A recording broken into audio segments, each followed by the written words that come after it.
think it's just a moment of pure devastation. And I think it also acts as quite a pivotal moment because after this, she breaks out of her braids. I don't care what you think about me anymore. Good.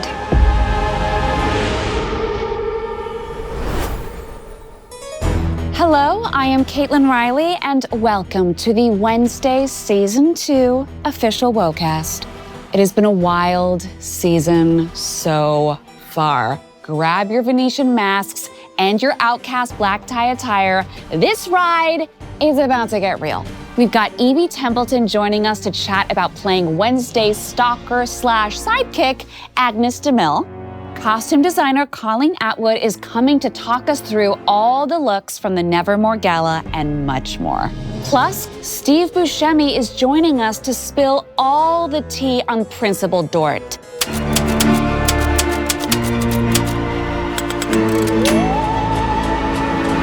One of my absolute favorite new characters, Agnes DeMille, aka Wednesday's Stalker, is with us today. Evie Templeton, it's so lovely to be speaking with you. So lovely to meet you too.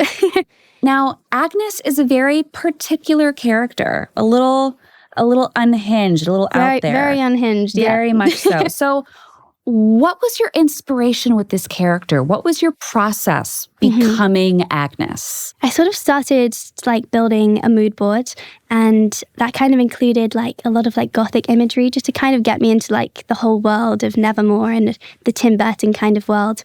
And then I did study, mainly what I did was I studied a lot of old classic films. So do you know Whatever Happened to Baby Jane?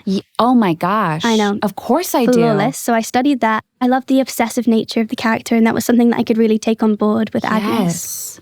I mean, it's very Betty Davis-esque. Right, Betty Davis. I'm Betty Davis vibes for sure. Yeah, the Betty Davis eyes is what I get told sometimes. Yes, very much so, I would have to say. I also took a lot of inspiration from One Flew Over the Cuckoo's Nest, just to develop like elements of madness, because she's obviously a little bit cuckoo, so. I think you're a girl after my own heart. I gotta say, we gotta sit down and watch some old movies together. We do, a little popcorn night. Yes, we must.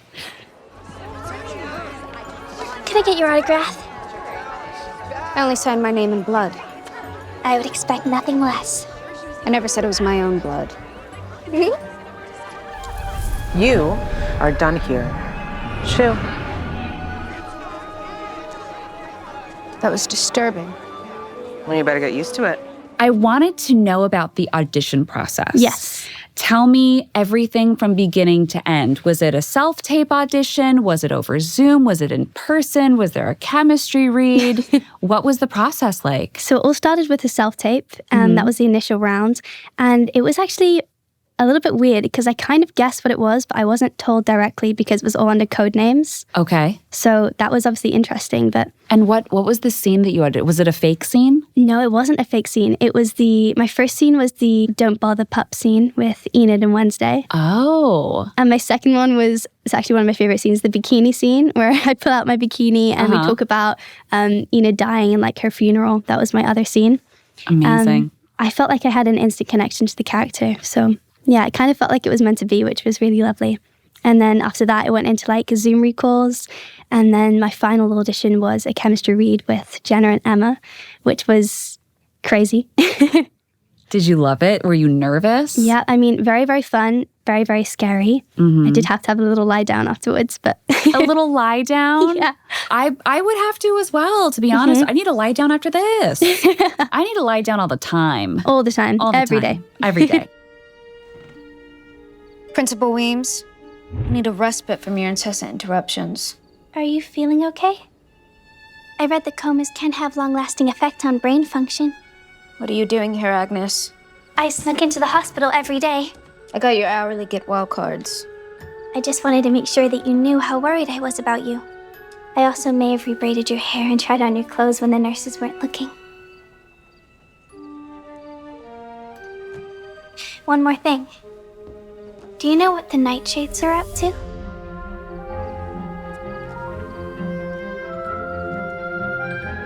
So Evie has all of these trademarks of a quintessential Tim Burton character, right? The off-kilterness, the brilliantness, the strangeness. were you a Tim Burton fan before going into this? Oh my gosh, huge Tim Burton fan. Really? Completely obsessed. Edward Scissorhands, Beetlejuice. I'm obsessed. Oh, gosh. Well, I mean, what was it like working with him? It was really a dream come true. I mean, his attention to detail is outstanding, and he has a really collaborative approach. He always made me feel at ease on set. So yeah, it was absolutely amazing to work with him. We love Tim. Uncle Tim. Good old Uncle Tim. Well, he's not old. Well, maybe he is old. I don't know how old Tim Burton is. You can check that for me. That'd be great.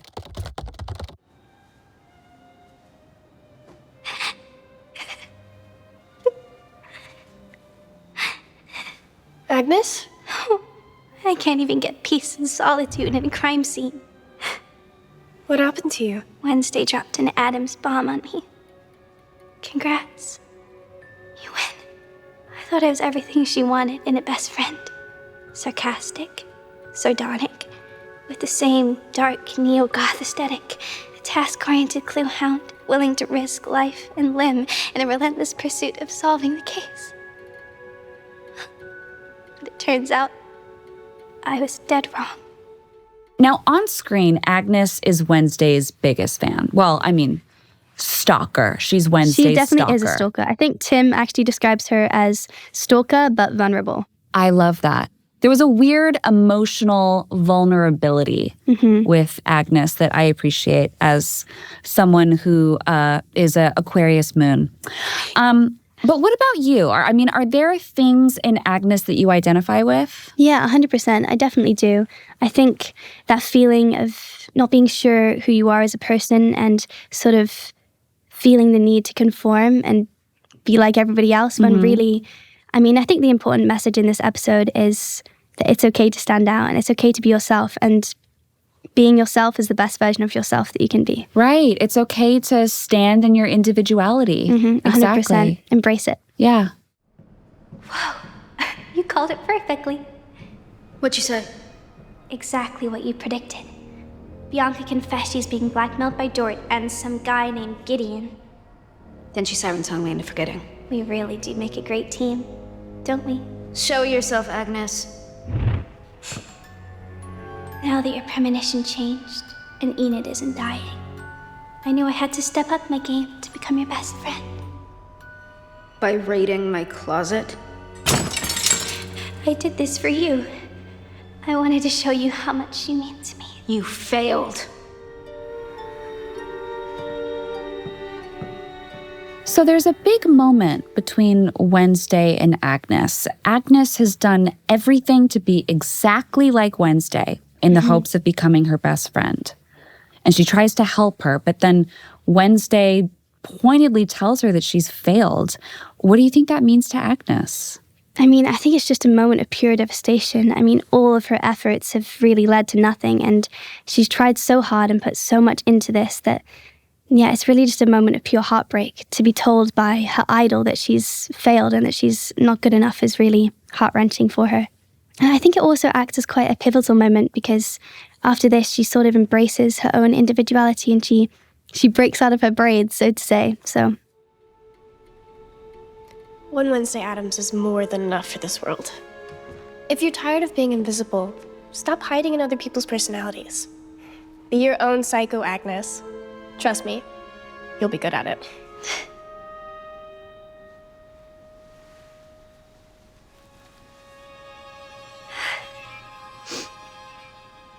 What about your dance routine?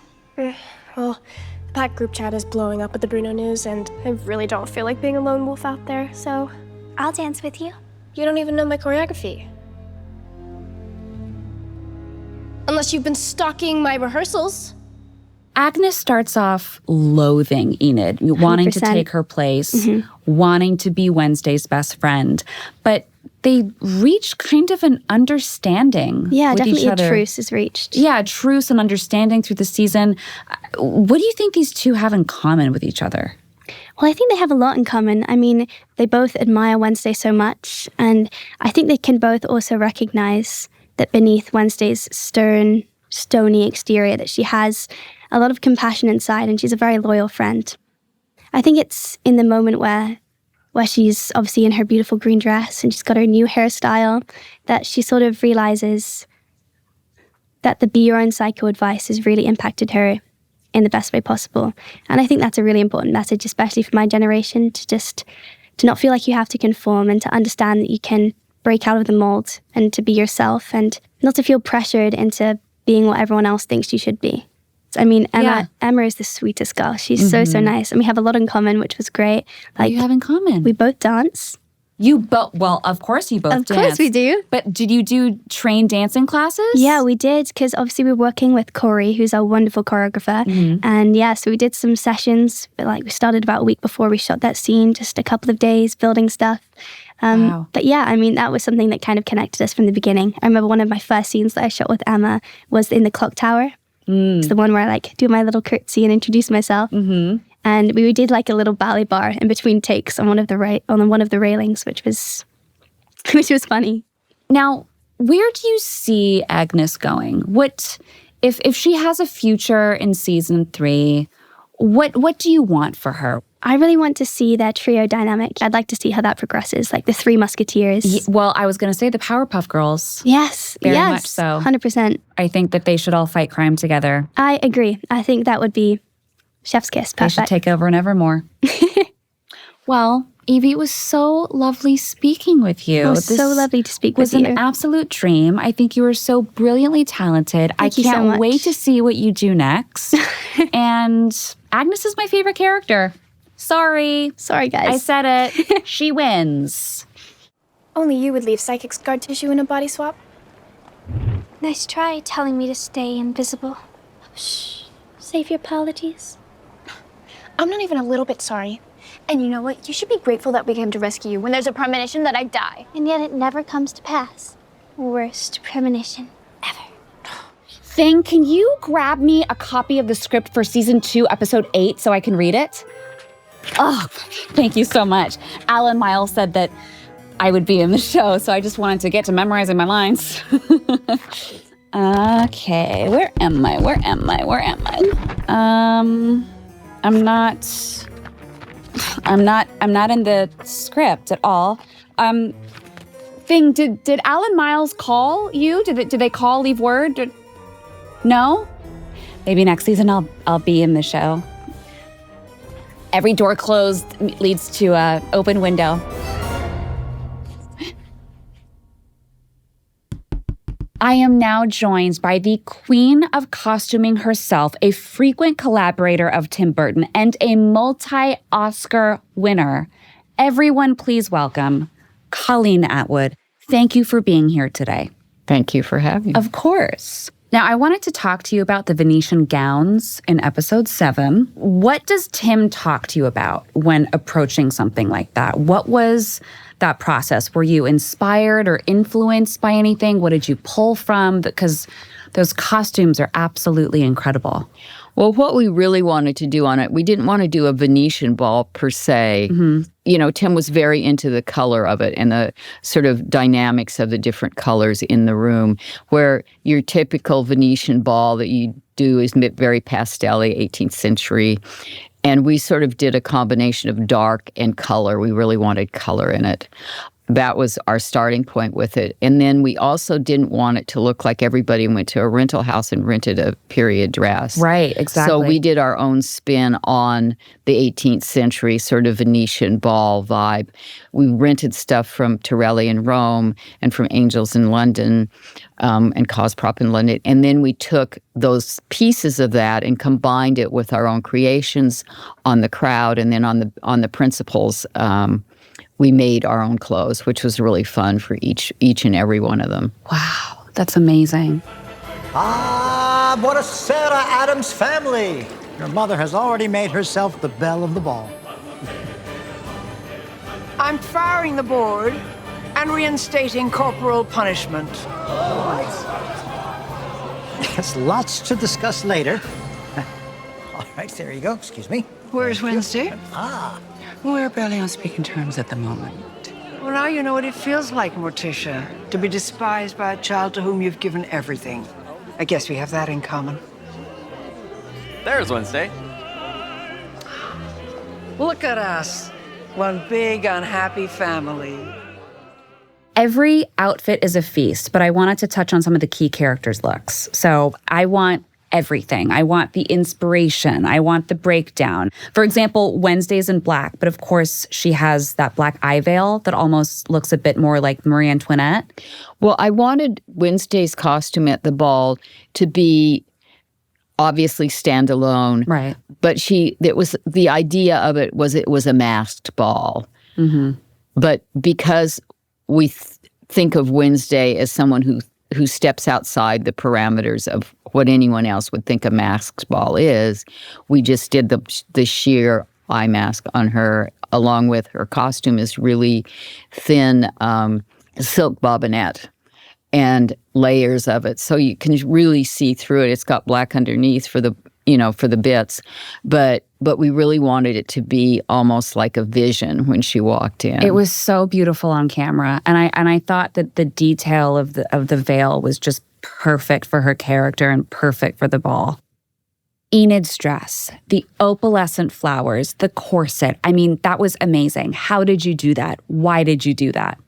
For Enid, because of her coloring and stuff, I really saw her. I wanted to contrast with Wednesday, so I just did her pale, like the opposite sort of end of the kind of color spectrum without being in white.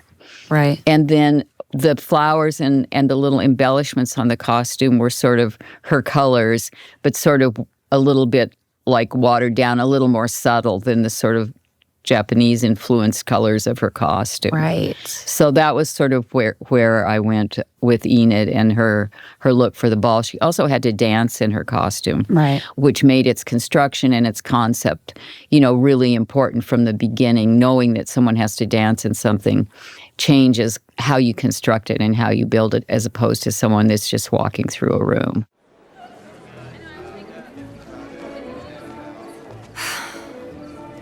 Certainly a million miles away from our first date. You mean no knives and chains? Not that this is a date, though. Of course not. Bruno? Sophia, I don't believe it. How'd you get here? I'm guessing that Red-Eye from Manila. The second you told her it was over. You must be Enid. I don't want this to be awkward. Don't worry. I'm not gonna be the villain in this story. I think I wanted us to work out because I was holding on to the past. But I have a new path now. One that I have to face alone. Enid, Killer dress, by the way. What's the inspiration behind Morticia's costuming specifically for this episode? I had this headpiece that I'd had in my collection for a long time. No, and really? I brought it to the first fitting and we put it on and I was like, oh, is it too much? But then when we got the whole dress and everything together, Catherine goes, yeah, where's the headpiece? So we went for the whole look. And you just had that in your arsenal? Mm-hmm. Wow. Had you used it for anything else or repurposed it? I can't even remember when I got it. I just bought it because it was really beautiful piece of millinery. Mm-hmm. I brought it last season of Wednesday thinking it'd be great for the show for something, mm-hmm, and then never used it. But when I got to what this dress was with Morticia, how does Morticia do the 18th century? Right. It fell into place for her. Meant to be. And it gave her scale in a room that was full of a lot of people. Right.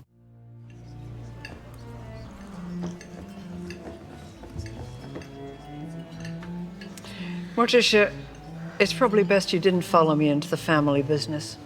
I've been to funerals with more life than this gala. We're about to heat things up with a student dance routine. And then we'll call you to the stage for some brief remarks. And finally, I'll whisk you to my office to complete the pesky paperwork. Weems looks amazing, ghost-like, ethereal. What was the inspiration with her look? Well, all of the above. Right. Right. So we know Weems has come back from the other world, and she's in this world once again visiting us as a spirit. And with Gwendolyn, who's an amazing costume collaborator, loves clothes, has amazing style and presence in a costume.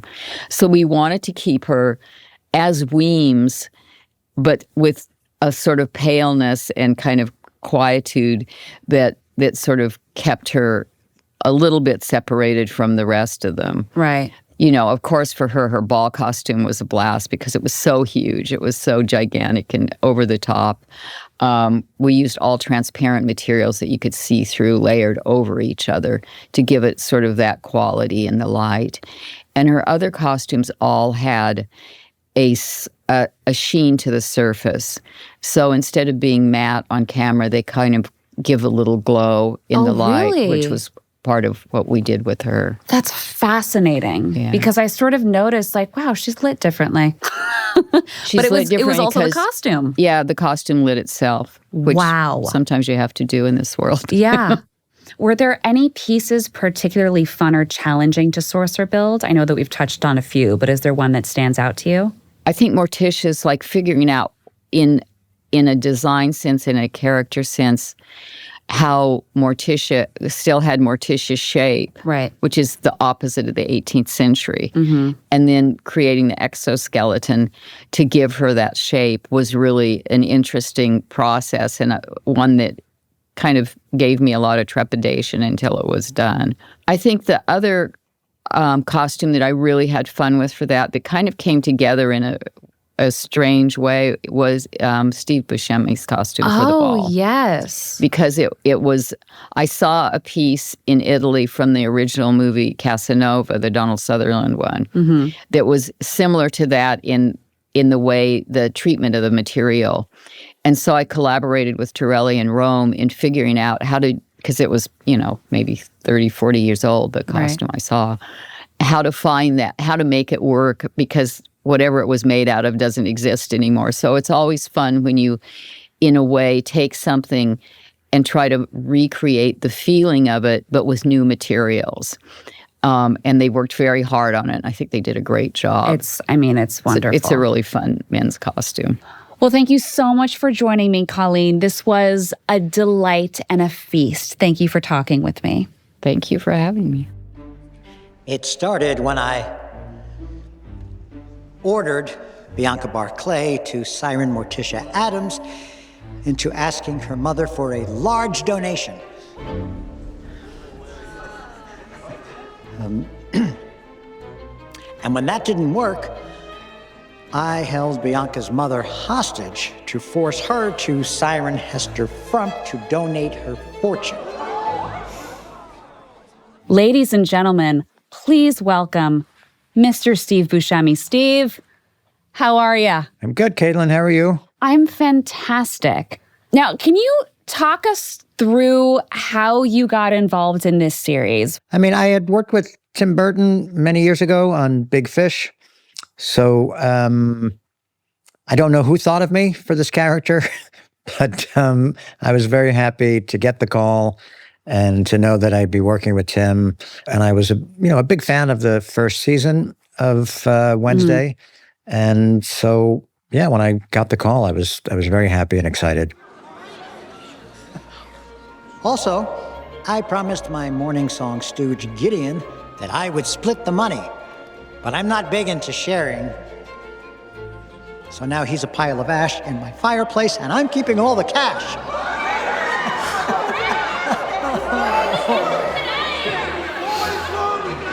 Oh, boy. Now, in episode 7, Principal Dort dies.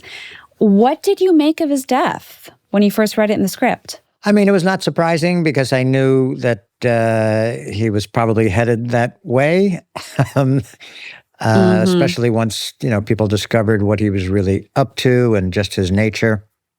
But I kind of liked that he was, going to be turned into stone. And I remember, after reading the script and then running into Georgie, who plays Ajax, and seeing him, coming into the makeup trailer as I was leaving, and me saying to him, I got a bone to pick with you. And he looked kind of worried, like he had really offended me, but didn't know how. And I just said, "Come on, man, you turned me into stone." And so we had a nice laugh over it, and I was happy that he was the one. I really like Georgie. He's fantastic. Yeah. I mean, that would kind of scare me too a little bit, though, Steve. I guess I meant to scare him a little bit. Yeah. Just a little bit. A little bit. Do you think that there's any good in Dort? I mean, I think that he genuinely is a fan of Nevermore and in its own, way wants to see it succeed, even though his plan all along was to rob it blind. But I think he was good at inspiring the kids. He liked doing the rallies and making speeches and making jokes. And so I think it was, that part of it for him was fun. It's almost like he had two personalities. Wednesday, perfect timing. Come look at my new tower. Oh, that's just the tip of the philanthropic iceberg. You said the only charity in life was a quick, painless death. Since my own family has little interest in the empire I've built one grave at a time, I've decided all my spoils should be used to educate future generations of outcasts. Can you believe this woman's generosity? No, I can't. I wanted to ask you what your favorite Principal Dort moment is this season. I think it was, the early episode where I'm showing Morticia where like she could be living if she agrees to, be on the host committee. And it was just me and the Addams family and Tim Burton. And it was just such a great feeling because I've been such a fan of the Addams family since I was a kid. And now here I am acting with the whole family. It was just, it was kind of a surreal moment. And, and one that I just had to like stop and say, wow, this is pretty cool. I thought the gardener's cottage was reserved for faculty. Marilyn Thornhill lived here last year, but thanks to Wednesday, she is now enjoying much tighter quarters in prison. Not pine box tight, but a girl can dream. It's yours for the night. And if you decide to become our gala chair, consider this your home away from home. I'll wait outside. I want to talk about Tim's process and approach that makes him different from other directors. What all the good directors have in common, and that Tim really has, is that they like actors, that they like working with actors, and they're a good audience. And Tim definitely is that. He really loves to see what an actor brings to it, and he loves collaborating. And at the same time, he has a really unique vision. Tim, like I said, he's a great audience. And once you see that in his face where he really likes what you're doing, he's so encouraging and so supportive. And then we just laugh, like in between takes, we'll like talk about it and laugh. And so it's really fun. Well, thank you so much, Steve. Thank you for sitting here and speaking with me. I'm such a fan. It was lovely talking with you, and all the best. We are coming up on the end of the Wednesday Season 2 official WOCast, but we've got more incredible guests still to talk to. The one and only Owen Painter, the actor behind Slurp and Isaac Knight. To practice that, I was walking around Dublin, punching myself in the face.